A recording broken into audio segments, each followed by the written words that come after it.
Gazeta Esportiva desta quinta começa falando do Palmeiras, que após a derrota para o Fluminense por 1-0, demitiu na noite de ontem o técnico Roger Machado.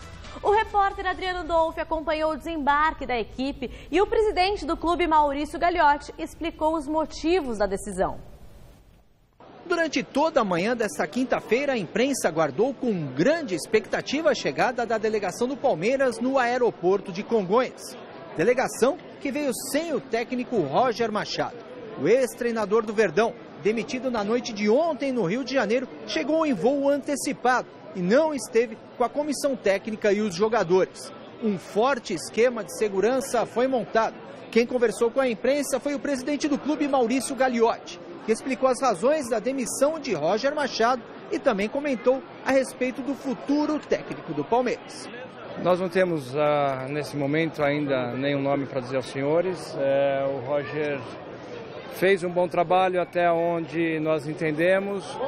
Hoje, na nossa avaliação, a gente precisava mudar. O Palmeiras precisa mudar o rumo, o Palmeiras precisa mudar o comportamento, precisa mudar a postura.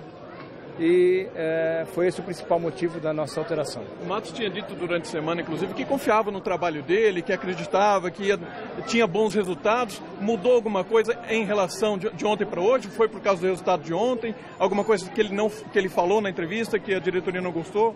Não, nós não mudamos o treinador por causa de um resultado. O fato é que a gente... nos últimos jogos, a gente notou que o Palmeiras caiu de rendimento, nós caímos de produção e por esse motivo é que a gente decidiu a alteração no comando técnico. Desde 2013, na verdade, o Palmeiras aí demite técnicos antes de completar um ano de trabalho. Isso tem virado rotina. Não pode ser ruim para o time também e talvez nesse momento aqui, se a ideia talvez fosse demitir ele antes, teria que ter sido antes da parada da Copa? Olha, nós usamos a parada da Copa exatamente para tentar mudar um pouquinho aquilo que a gente já vinha observando, que é a queda de rendimento.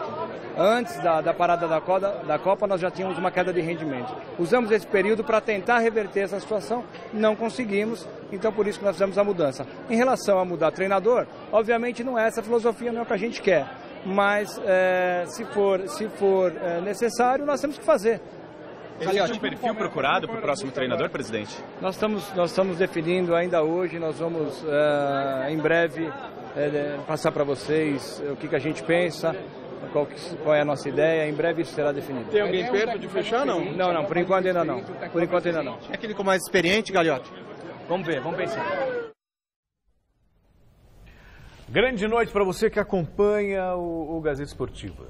De que adianta ter tanto dinheiro, né, que o Palmeiras se gaba de ser o clube mais rico, porque tem o maior patrocinador, um parceiro que banca contratações e tudo mais, que pode segurar um jogador como o Dudu e aquela conversa toda. De que adianta ter tanto dinheiro se não tem cabeça, se não tem profissionalismo, se não tem planejamento? O mesmo que eu disse em relação ao Santos vale para o Palmeiras. Se o Roger Machado não serve, já mandasse embora antes, quando tinha a possibilidade de uma intertemporada. Os números não justificam a demissão do Roger. Nos últimos 10 jogos, ele venceu 6. Dos últimos 10. Outra coisa, dos clubes grandes de São Paulo e do Brasil, foi o time que menos perdeu. Perdeu 8 jogos. Será que o fato de ter perdido 3 jogos para o Corinthians, sendo um deles na final do campeonato, foi tão preponderante assim para a demissão do Roger Machado? Que o Palmeiras não estava jogando bem, dissemos isso aqui ontem, então o Flávio Prado estava comigo ontem aqui, nós questionávamos que o Palmeiras estava devendo, estava abaixo das expectativas. Agora, por outro lado, vendem a ideia de que o Palmeiras é um super time. O Palmeiras tem um bom elenco, comparado aos demais clubes do futebol brasileiro, o elenco do Palmeiras realmente é muito bom. Mas se você comparar do 1 ao 11, não é superior aos grandes clubes que estão por aí. Não é superior ao Grêmio, não é superior ao Cruzeiro, até ao Corinthians se bobear. Sabe? Então, existe uma supervalorização e eu acho que é mais um ato de covardia. Quando você manda o técnico embora no meio do campeonato, é para mostrar força, mas ao mesmo tempo mostra uma incompetência gigante. Eu estou errado, mestre? Você está certo em alguns pontos, em outros eu não concordo. Por exemplo, eu acho que de 1 a 11 do Palmeiras é melhor do que todos os outros times, a não ser o Flamengo, com o qual ele bate. E o Grêmio, que não está conseguindo desenvolver também tudo o que pode. É curioso isso. O Flamengo não consegue atingir o patamar superior que os jogadores que ele tem sugerem, assim como o Palmeiras e assim como o Grêmio. Agora, era pedra cantada, né, a saída do Roger. Era pedra cantada. O que acontece com o Palmeiras é que, imitando o Chico Lang, né, eu diria assim, volta Paulo Nobre, né? Quer dizer, aquele negócio. O Paulo Nobre está fazendo uma falta desgraçada nesse Palmeiras, viu? Porque é um jeito mais equilibrado, mais experiente, mais inteligente do que o atual presidente, né? Isso é muito evidente, muito claro, e mais, portanto, capaz de planificar a coisa que você estava reclamando com razão, planificar o clube. Todo mundo sabia que o Roger Machado, mais cedo ou mais tarde, ia ser demitido. Porque o que acontece? Esse resultado obtido pelo Roger, fosse no Corinthians, fosse no São Paulo, fosse no Internacional, no Atlético, tudo bem, mas no Palmeiras a exigência é maior, porque o investimento é maior, que os jogadores têm maior qualidade, que o cara tem mais recursos, ele tem mais opções. O cara ganha mais. Não, isso é mensagem inconsequente. Mas e ele não consegue. Ele não se propôs a apostar na excelência do jogo do Palmeiras. Ele apenas caminhou no mesmo caminho de rato que todo treinador brasileiro caminha. Como é que vai jogar com 3 volantes numa partida como a de ontem? 3 volantes. Ele tinha acertado o time com os 4 ali na frente, o Lucas Lima, o Scarpa, o William e o Johan. De repente, para poder botar o Dudu de volta, e eu disse aqui que eu ia cometer uma heresia, dizendo que o Dudu seria mais um problema do que uma solução, naquele momento, neste momento do Palmeiras. Então, isso aí, o Palmeiras precisa pensar muito bem quem vai escolher agora para treinador. É isso aí. É uma responsabilidade em tanto. Então vamos ver como foi o último jogo do Palmeiras sob o comando de Roger Machado. Mesmo vaiado pela torcida, Gustavo Scarpa fez questão de cumprimentar os ex-companheiros de Fluminense. Dentro de campo, o Palmeiras quase abriu o placar em 2 oportunidades. Em ambas, o goleiro Júlio César salvou o time carioca com lindas defesas. No fim do primeiro tempo, o Flu abriu o marcador com Gilberto, pegando um belo sem pulo de pé esquerdo. Já na segunda etapa, o Palmeiras tentou de todas as maneiras chegar ao empate, mas a noite era mesmo do Fluminense. Quase no final, Edu Dracena exagerou na dose e foi expulso. No fim das contas, vitória do Flu, 1-0. O Palmeiras até criou algumas chances de fazer gol. O Dudu perdeu um gol incrível, o Moisés também perdeu. Aliás, o Dudu não está jogando nada. Absolutamente nada. Mais fácil colocar na conta do treinador também, né? Não está jogando nada, não põe no time. É simples, Já está sabendo que o rapaz teve aquele problema, vai para a China, não vai para a China, escreveu não sei o quê no Twitter dele, lá na rede social, a torcida ficou zangada, não sei o quê. Segura! Acertou o time estava acertadinho ali naquele setor. Aí tira o Lucas Lima, tira o Johan, para botar o Dudu, para botar o Moisés, 3 volantes. Vocês acham que o Dudu não jogou o suficiente por incapacidade ou falta de garra mesmo? Fase não está boa. De repente está com a cabeça boa. Sei lá, fase também com cabeça boa ou cabeça ruim. Emocional abalado. Claro. Ele não jogou nada. O Palmeiras não jogou nada. Continua um time esparçado. Não tem, contra o Atlético já não jogou nada. Campo, não tem criatividade. E tem jogador para fazer isso. Isso aqui é o pior. E aí, eu volto a falar do dinheiro porque é um investimento muito alto e é claro que a cobrança vai ser maior. Claro. Bom, vamos lá. E a enquete dessa quinta, é claro que aborda o futuro treinador do Verdão. O Palmeiras deveria apostar em um técnico veterano, um da nova geração ou um estrangeiro? Dê seu voto lá no site gazetesportiva.com. O que vocês acham? Eu acho que primeiro a diretoria do Palmeiras precisa definir o que ela quer. Que tipo de filosofia? Futebol ofensivo, futebol reativo, seja lá. Para aí escolher o treinador com perfil. Não adianta ela trazer alguém que seja um nome legal só para agradar a torcida e depois mandar embora. Claro. E o Palmeiras, todos os técnicos passados pelo Palmeiras têm perfis diferentes. Claro. Todos, não se encaixam. O Cuca não tem a ver com o Roger, não tinha a ver com o Dorival Júnior e por aí vai. Precisa parar com essa mania de achar que técnico jovem é estudioso, não sei o que, porque é jovem e ele vai rejuvenescer o futebol. Não faz isso. Eles estão todos dentro da mesma caixa, veterano e jovem. Eles seguiam pela mesma cartilha, que é um futebolzinho vagabundo, que é esse que a gente vê no Brasil, sendo praticado. Todo mundo na defesa, 50 volantes, não sei o que e tal, e o jogo bonito, jogado, não tem. Sabe? E que era o grande trunfo, né? O grande trunfo do futebol brasileiro. Nós reinventamos o futebol, dando a ele um toque de arte, de classe, de beleza, de inventividade. E esses caras destruíram isso. Entende? E continuam destruindo. Então, pouco não faz diferença nenhuma se for veterano, se for jovem. Se for o Filipão, se for o Roger Machado, rezo na mesma cartilha. Com o Serginho Chulapa no comando da equipe e um garoto, o Rodrigo, numa noite inspirada. O Santos tentou, mas não foi além de um empate com o Flamengo na Vila Belmiro. Veja como foi o jogo na reportagem de Fernando Gavini. Serginho Chulapa na beira do gramado. Foi uma situação emergencial depois da demissão de Jair Ventura do comando do Santos. Mas o interino até que se saiu bem no empate de 1-1 contra o Flamengo. Eu já não tenho mais idade para isso, gente. Qualquer hora embarco. O resultado só não foi melhor porque logo no comecinho o Flamengo achou um gol. O ex-santista Diego cobrou escanteio.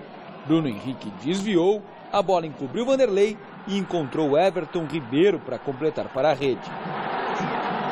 Mas o Santos reagiu, mesmo com Bruno Henrique longe de ser aquele que Serginho espera. Gabigol também não deixou Serginho Chulapa totalmente feliz. Enfeitou demais em alguns lances e desagradou o estilo raiz do treinador. Ele não é um centroavante, ele é o meia que vem. Vocês lembram quando o Ricardo Oliveira estava aqui? Ele caía pelas laterais e fazia gol toda hora. Então ele está tendo essa função de centroavante. Lógico, tem hora que ele quer enfeitar muito. Até deu a dura dele no jogo. Mas ele, devagarzinho, eu vou colocando ele na linha. O gol de empate foi de Gabigol, mas o mérito foi todo de Rodrigo. O camisa 7 fez uma jogadaça e só rolou para o companheiro de ataque marcar. Moleque que futuro já praticamente garantido, né?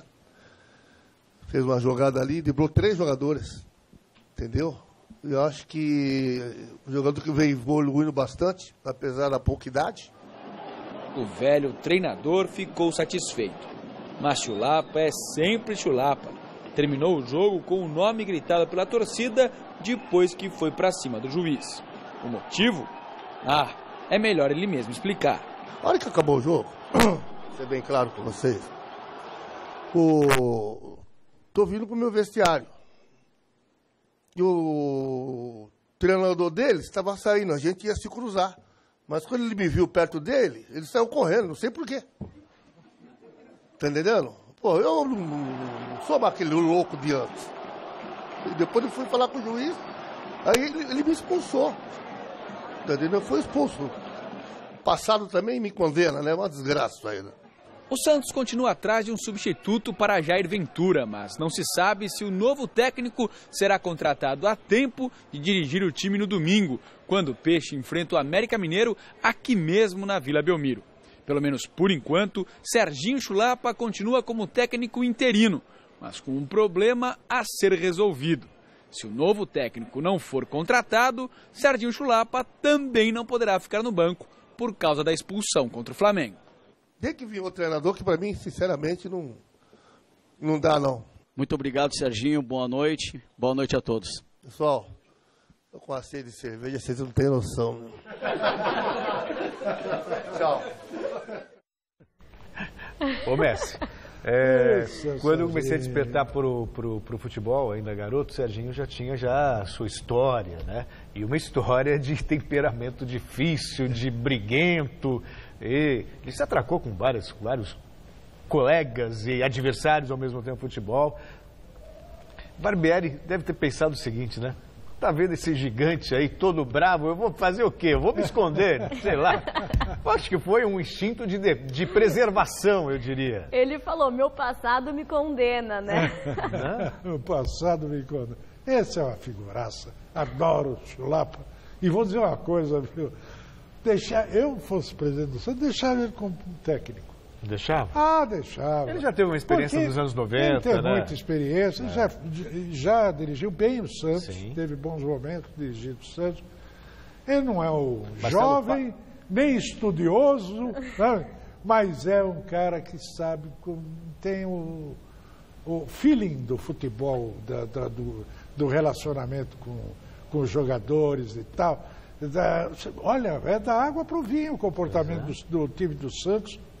Antes dele, outro dia mesmo, o Santos jogando, era um time amorfo, sem movimentação, sem criatividade, sem nada.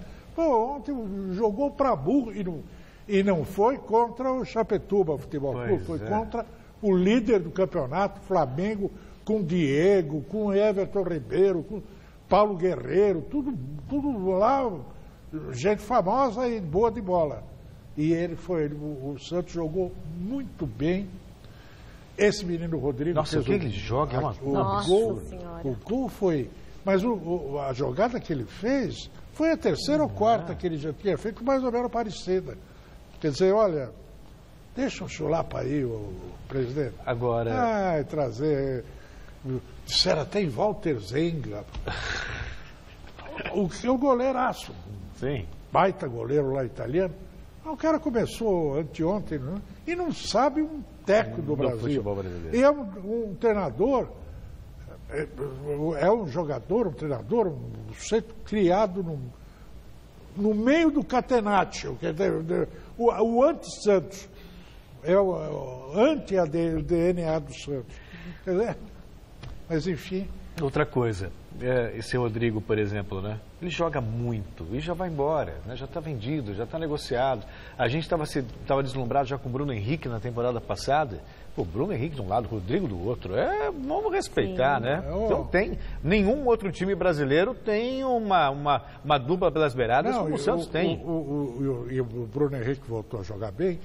E tem aí o Sanches e o Brian Ruiz. Sim, chegando. Para reforçar esse meio de campo, dar um pouco mais de classe, de categoria no meio de campo. Olha, o Santos, pena que isso tenha ocorrido só agora. É isso aí. Mas Santos, para variar, revelando garotos muito bons. Bom, 2 gols do paraguaio Romero e uma grande atuação do goleirão Cássio foram suficientes para garantir a vitória do Corinthians diante do Cruzeiro por 2-0 e fazer a festa da Fiel, que compareceu na Arena em Itaquera. Confira os melhores momentos com a narração de Osmar Garrafa. Trabalhando bola Henrique no campo de defesa. Entregou errado de presente. Olha o Cruzeiro. Thiago Neves, partiu Barcos. É pra ele, hein? Olha o Barcos, fez o corte, a batida, Cássio! Espetacular a defesa do Cássio, um vacilo do Henrique. Thiago Neves achou o Barcos, ele deu o corte e o Cássio foi lá. Thiago Neves vai caminhando o Cruzeiro, Egídio partiu aqui pela esquerda, ó. Pediu, recebeu, Fagner vai encurtar. Egídio no cruzamento lá pra dentro. O Barcos, aí é perigo pra fazer o giro. O toque, olha o Rafinha, Cássio vai lá pra fazer a defesa. Fabinho arriscou de longe, olha o Cássio. Fez a defesa e ficou sentindo ali, tem jogador do Cruzeiro caído. Ainda Pedrinho, Fagner pede para esperar. Achou bem o Romero, a jogada é boa. Romero se livra da marcação. Inversão aqui na esquerda, olha o Corinthians, Danilo Velar, correu, bateu Fábio. Olha o Corinthians, olha o Romero, olha o gol. Gol do Corinthians. Romero, artilheiro da Arena, tá na rede. Thiago Neves. Rafinha. Robinho cortou, puxou para a esquerda, levantamento, Barcos. Tá ali. Jadson e Avelar. Quem vem é o Jadson. Jadson correu, bateu na trave. Sem goleiro, olha o Romero, olha o Romero, olha o gol, olha o gol. Gol do Corinthians. Romero na rede. Jogadores do Cruzeiro pedem falta. O gol está confirmado agora. Corinthians 2, Cruzeiro 0. Tá aí o artilheiro. Levantamento para dentro da área. Henrique cortou na sobra. Olha o Barcos para fazer. Não entrou. Em cima da Risco, Avelar tirou. O Barcos vai lá reclamar. O Barcos teve mais uma grande chance já com o Cássio batido, ó. Na esquerda. Cruzamento lá pra dentro. Davi Cássio. Vital vai bater. Vital. Chute forte. Passa a direita do Fábio. Arrascaeta. Cruzamento, houve um desvio. Bola fica com o Cássio. Olha só, Cássio, a bola pegou um efeito que teve um desvio. Fico feliz pela vitória, né? 2-0, um jogo importante aqui dentro de casa. Eu acho que na hora da falta ali a bola poderia ter entrado, né? Mas tá bom, o importante é que sobrou ali, o Romero estava atento e conseguiu fazer. É muito bom para mim jogar aqui com a torcida. Na verdade eu tenho que fazer gol fora de casa também, né? É meu trabalho, mas infelizmente não está chegando os gols fora de casa, mas aqui na nossa casa eu fico à vontade e contente, né? Nós conversamos sobre tudo dentro do Corinthians. Eu tenho uma relação muito boa com o Duílio, com o Alessandro e com o Andrés, com o Calil. Mas isso não decorre do treinador, é uma série de questões, nós já tratamos aqui diversas vezes, a própria direção já se pronunciou. Se vê uma proposta, é o jogador muitas vezes que decide isso, não é o clube. Se chegar a multa, como foi o caso do Balbuena, o Corinthians não tem nada o que fazer. É o jogador que decide. Então a gente espera que não saia mais ninguém. Torce para que isso aconteça e o Corinthians vai se esforçar para que isso aconteça. Agora, se vai sair ou não, é só o tempo que vai dizer para a gente. E me parece uma coisa tão fácil de resolver. Muda o calendário, ajusta, coloca o campeonato para começar quando fecha a janela. Aí quem vem, quem sai, o treina. Não dá para ficar fazendo isso. O treinador tem que ficar mudando o time com o campeonato rolando. É muita burrice. Quando for no Catar vai facilitar, né? Não, sempre, a janela continua a mesma coisa. Eles não fazem isso por burrice. Eles fazem isso por interesse pessoal e político e tal. É um Brasil. Um Brasil. Isso aí está representado. Agora, o curioso é que o Corinthians vende, compra não sei o quê, coisa, lousa e mariposa, e no fim o que é que dá? Romero e Cássio. Cássio defende, Romero pagou. O Corinthians acaba virando sempre nesse mesmo redemoinho, né? E o Romero tem lá suas limitações, mas jogou bem ontem, deu o passe dele pro Avelar, né? Olha, foi lindo o passe, aí ele mostrou oportunismo, foi lá, brigou, é o maior artilheiro da história da Arena. Puta, quando números não tem argumentos, entendeu? E ainda é esforçado, é aplicado, eu gosto do Romero, e o Corinthians conseguiu uma vitória importante contra um Cruzeiro que sabe muito bem o que fazer com a bola, mas estava numa noite não tão feliz nas finalizações. O Cássio, que falhou contra o São Paulo, mais uma vez teve uma noite fantástica, né? E o Corinthians vai levando. Só queria entender uma coisa. Diga. Por mais que o Loss fale e tal, tem lugar para o Pedrinho nesse time. Claro que tem. Vê o que o Rodrigo joga pelo Santos. Claro que tem. Bota o Pedrinho para jogar. Simples assim. E como não tem centroavante? E ele entrou e jogou muito melhor. Claro. Acabou. Falso centroavante. Né? Deu resultado ontem. Claro. E olha, na Arena Independência, o Atlético Mineiro venceu o Paraná por 2-0 e assumiu a terceira colocação com 26 pontos. Veja os gols. No estádio Independência, Leonardo Silva fez o primeiro do Atlético Mineiro para cima do Paraná aos 38 da etapa inicial. Na segunda, Elias deixou dele e definiu a vitória do Galo por 2-0. Com o resultado, o Atlético assumiu provisoriamente a 3ª posição na tabela. A bola também rolou ontem pela 2ª fase da Copa Sul-Americana. Veja os gols. Jogando em casa, o Boston River do Uruguai venceu o Banfield e conquistou a vantagem do empate para a partida de volta na Argentina. Irgas fez o gol do jogo aos 16 da etapa final, 1-0 e só. Em Salvador, o Bahia recebeu o Cerro do Uruguai e só balançou a rede no segundo tempo. Na cobrança de escanteio, o goleirão ficou pelo caminho e Gilberto colocou lá dentro de cabeça, 1-0. De pênalti, Regis fez o segundo e definiu a vitória do Bahia por 2-0. O jogo de volta acontece dia 8 de agosto. O Vasco visitou a LDU e tomou o primeiro do time equatoriano logo aos 7 minutos na cabeçada de Anagono. Na falha de Ricardo Graça pela esquerda, a LDU ampliou a vantagem aos 20, com Johan Júlio, que tentou 2 vezes para marcar. Cobrando pênalti, Thiago Galhardo descontou para o Vasco já na etapa final. Mas a 4 minutos do fim, Anagono apareceu novamente para fazer o terceiro e definir o resultado em Quito. O jogo de volta acontece dia 9 de agosto, em São Januário.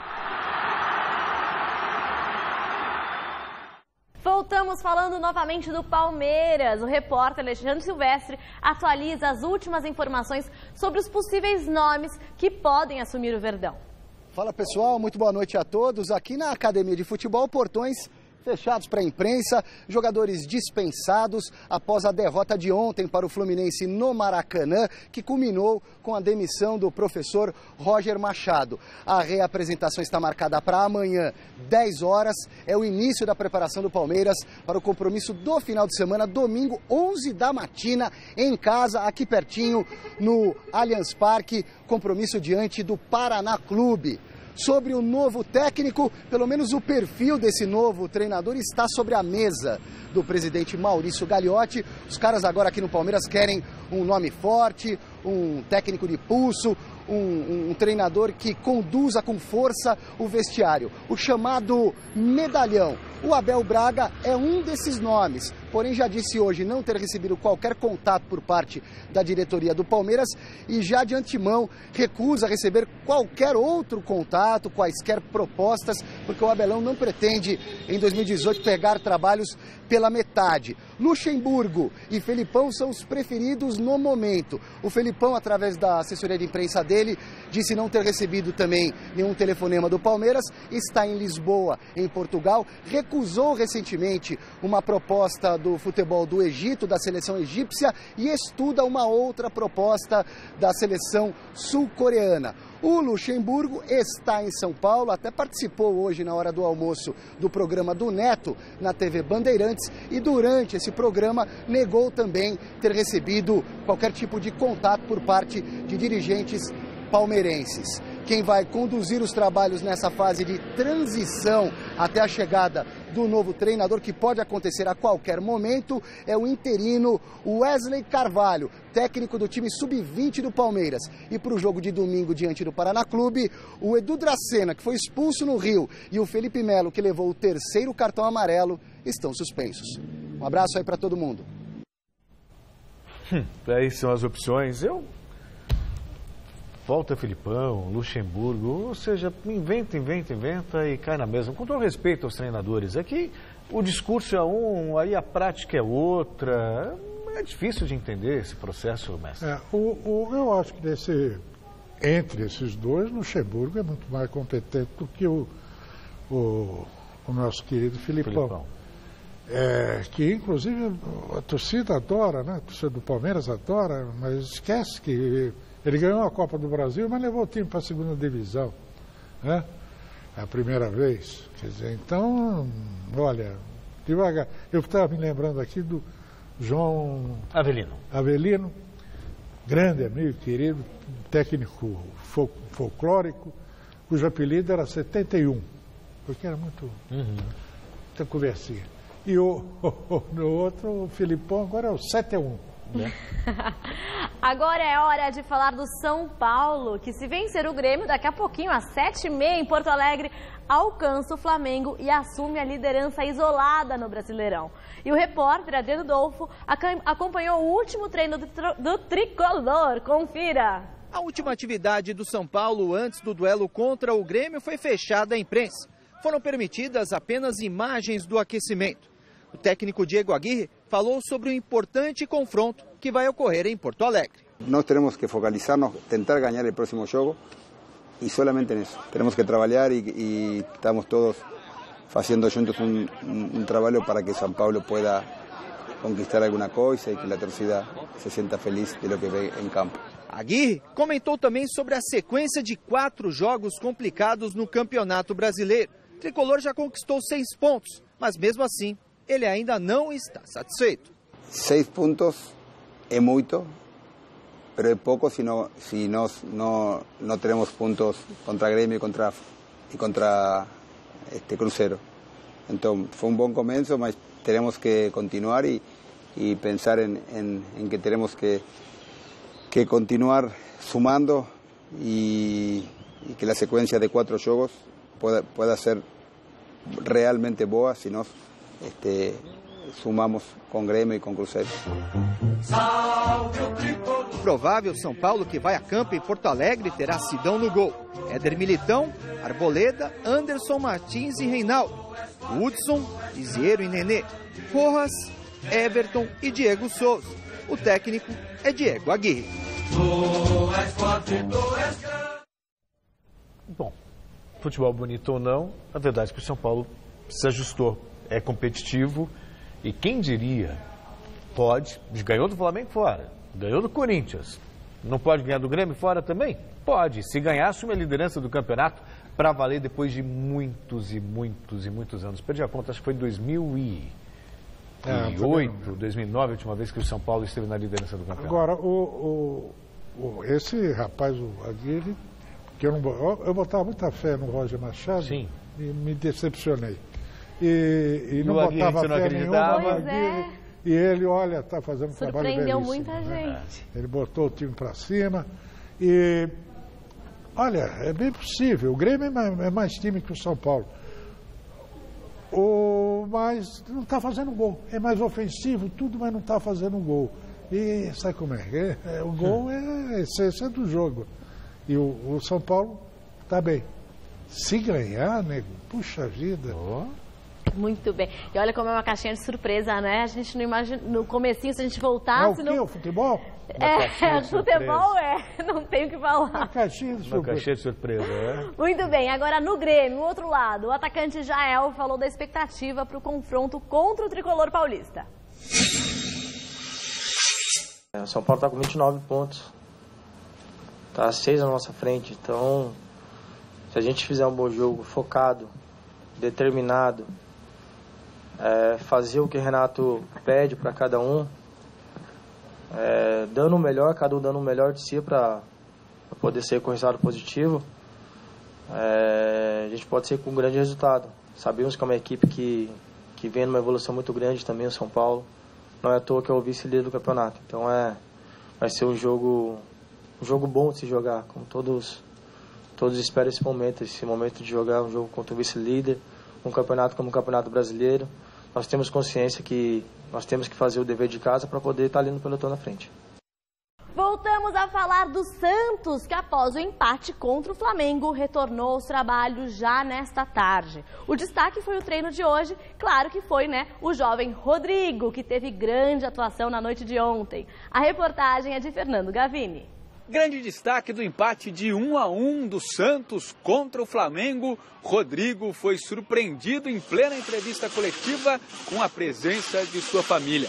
O pai Eric, a mãe Denise e a irmãzinha Ana Júlia trouxeram a notícia de que a partir de agora ele será o camisa 9 do Santos. Camisa que estava vaga desde a saída de Ricardo Oliveira. Aliás, Rodrigo vinha jogando com a 9 na Copa Libertadores da América, mas na Copa do Brasil e também no Campeonato Brasileiro ele vinha usando a camisa 43. Um orgulho, orgulho imenso, uma camisa que tem muita história aqui no Santos, né? Muitos grandes centroavantes, né? Mesmo eu não sendo centroavante, mas é um número que eu gosto também de jogar, né? Então eu fico muito feliz. Até nosso atual treinador, né? Que é o Serginho, foi ídolo com essa camisa, então eu fico muito feliz. Rodrigo foi o grande responsável pelo empate contra o Flamengo. O time perdia por 1-0 quando ele partiu para cima, driblou 3 adversários e deixou o Gabigol na cara do gol para empatar o jogo. Não sei o que passou na minha cabeça, acho que foi improviso ali na hora, né? Igual deu uma entrevista também saindo do jogo, que acho que quando a gente é habilidoso assim, a gente faz as coisas no improviso, nem sabe o que, nem pensa assim, o que vai fazer na hora. Então acho que foi isso, eu não pensei muito, só pensei em ir para cima do adversário e fazer a jogada ali pelo fundo. Ainda bem que deu certo e saiu o gol, né? A jogadaça fez Rodrigo mudar de ideia sobre a Vila Belmiro.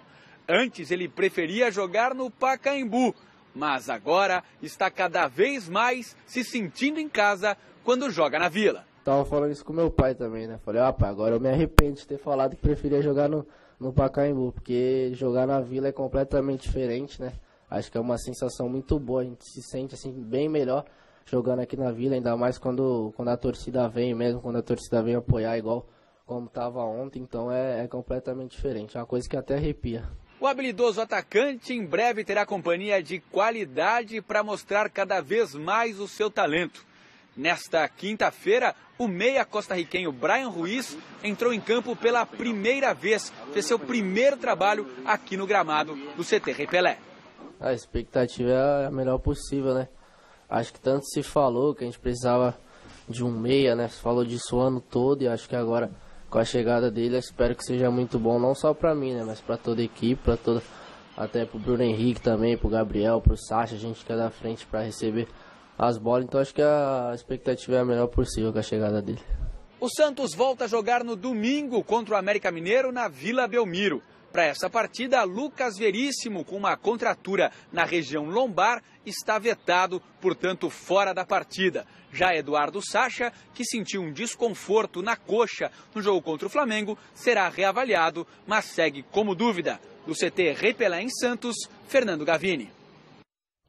Voltamos a falar do Corinthians, que depois da importante vitória diante do Cruzeiro por 2-0, começa a se preparar para enfrentar o Vasco, domingo às 11 horas, no estádio Mané Garrincha, em Brasília. E olha, o presidente André Sanches reuniu a imprensa para uma entrevista coletiva. Veja na reportagem de Osmar Garrafa. É isso, Paulinho. Aconteceu agora há pouco aqui no CT Dr. Joaquim Grava a reapresentação do elenco corintiano depois de uma boa vitória ontem contra o Cruzeiro 2-0 na Arena pela sequência do Campeonato Brasileiro.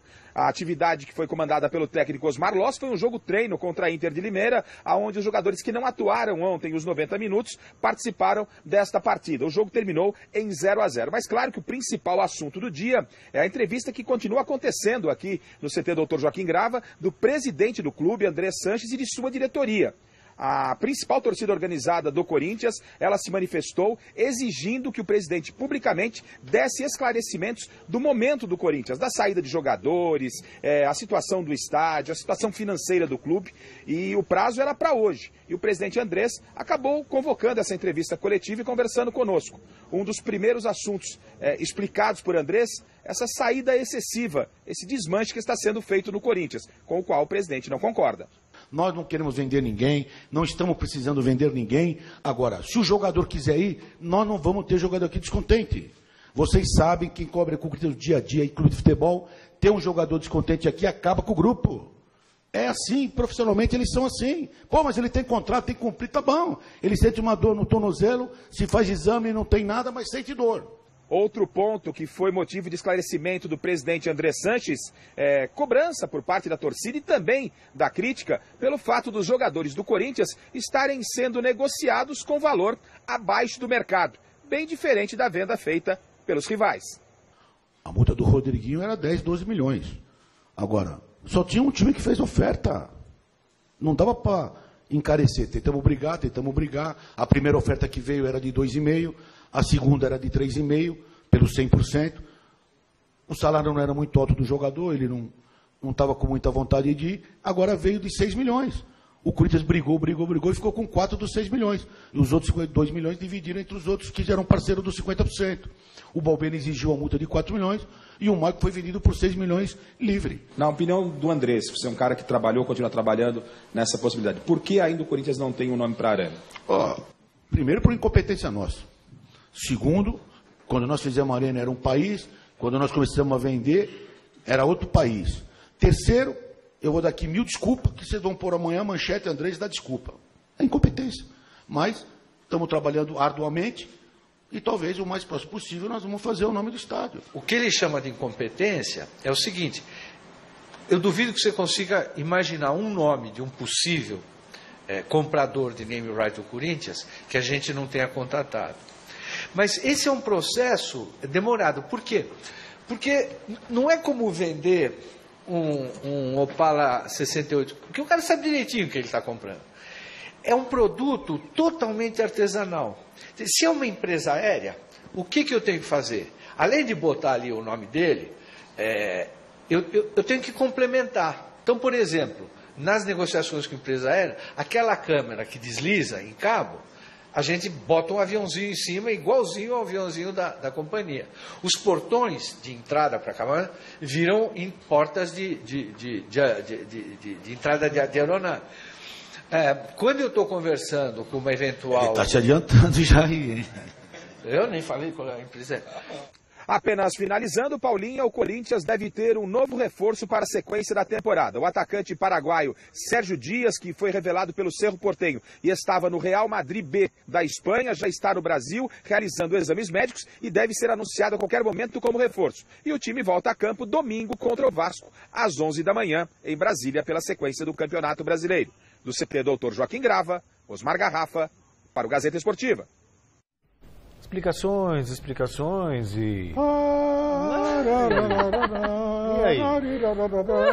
Mais do mesmo. Estamos em 2018. Os naming rights, né, ou o nome do estádio, que na verdade estaria vinculado a uma empresa, se discute desde 2014, antes da Copa do Mundo. Já aconteceram 2 Copas do Mundo e o assunto é o mesmo. Enfim, e sempre se ouviu falar da tal da Emirates, né, que era forte candidato, e aí, pelo que deixou escapar ali Só falou de avião, né? Falou de avião, de porta, então deve ser a mesma empresa ainda, deve estar E até o André falou, cuidado aí que você está deixando escapar. Pois é, enfim, de qualquer forma, o que o Corinthians precisa... O André tem razão numa coisa, de tudo que a gente ouviu aí, que se o jogador quer ir embora, não tem como. Vou dar o exemplo do Palmeiras. Dudu ficou insatisfeito, fez até postagem, triste ou feliz, vida que segue, quer dizer, às vezes a proposta ela é irrecusável, vai mudar a vida do jogador e talvez seja melhor mesmo negociar. O que precisa ser feito, acho que a gente pensa muito no imediato. O imediato é a situação, deixa aí, não deixa aí. O que você precisa fazer é tornar o futebol brasileiro atraente. Não pode perder jogador para a Arábia, para o Egito. Se você perde para a Europa, é inevitável, principalmente. Agora, quando você perdia para a Europa, você começou a perder para o leste europeu, Japão, China, Arábia. Poxa vida! Acontece o seguinte, o futebol brasileiro, eu vivo dizendo, o futebol ele é sempre um reflexo da sociedade. E o futebol brasileiro é um reflexo da sociedade brasileira. Que não anda, faz tudo ao contrário, não tem planejamento, não tem, você não vê uma luz no fim do... Sim, tanto que eu costumo dizer que o Brasil é um grande clube de futebol. Sim, claro. A nossa república, a nossa Congo, isso aí. Quer dizer, é uma sociedade, o tecido social, né? A febre amarela, sarampo, malária... São doenças que estavam eliminadas há séculos. Mortalidade infantil. Os caras transformaram o norte lá em faroeste, matam 49 caras por questão de terra e tal. Aqui o humor carioca é um tiroteio só. E assim por diante, as ruas de São Paulo são intransitáveis. É um negócio absurdo, inacreditável mesmo. Não dá para acreditar no século XXI nós estejamos vivendo do jeito que estamos. E o futebol é isso. O futebol brasileiro reflete essa desorganização, essa bagunça, essa desorientação. Né? E aqui o Brasil continua sendo a maior usina de craque do mundo. Claro. Vendo o Rodriguinho, qual é a diferença que o Rodriguinho, a partir deste momento, ia fazer? O Jadson pode fazer a função dele. O Jadson também é outro que... Pega essa garotada, pega o Pedrinho, pega esses moleques que todo tem por aí, põe no time, sabe?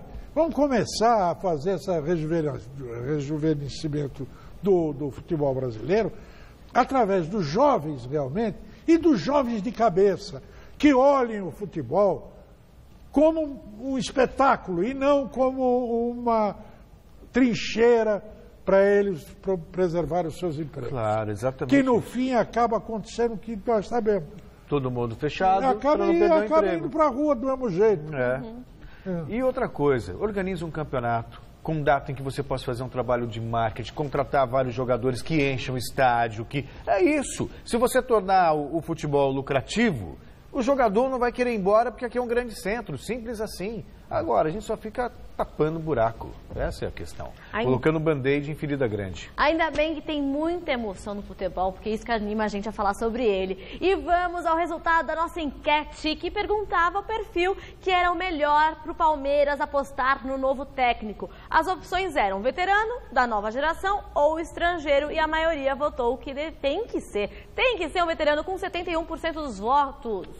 Muito bem, agora por hoje é só, pessoal. Encerramos o Gazeta Esportiva, homenageando o Mick Jagger, vocalista da banda Rolling Stones, que está completando hoje 75 anos e que nós vamos enviar uma camisa... Nós não, né? O Chile vai enviar uma camisa do Grêmio para ele. E um abraço também para o Dedi Correia, vocalista do Nenhum de Nós. Faz aniversário hoje também. Abraço. Beijão!